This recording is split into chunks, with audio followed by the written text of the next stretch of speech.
In today's video, I'm going to teach you how to give view or edit access in Quip. By the end, you'll know exactly how to share a document or a folder with the right people and choose the permission level that fits your needs, whether you're collaborating closely or simply sharing something for reference. Start by opening the Quip file or folder you want to share. This can be any document, spreadsheet, or a folder that contains several items. Make sure you're in the right place, because the access you set here will apply to that specific file or the entire folder. Next, click the Share button, usually found at the top right corner of the screen. This opens the sharing dialog where you manage access. Think of this dialog as your control center. It's where you decide who gets in and what they're allowed to do once they're there. Now, add people. Begin typing the name or email address of the person you want to give access to. Quip will show suggestions as you type, which helps you find the correct person quickly. When you see the right match, select it from the list.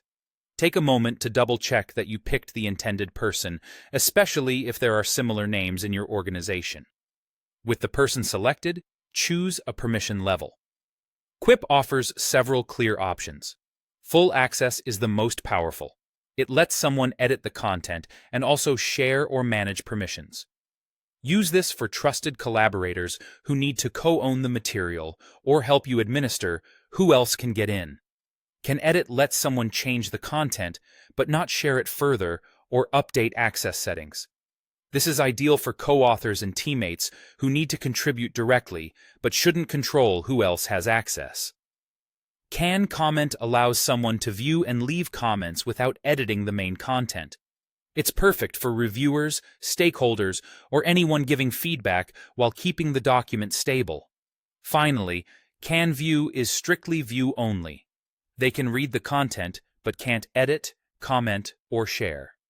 Choose this when you want to share information without inviting changes or discussion inside the document.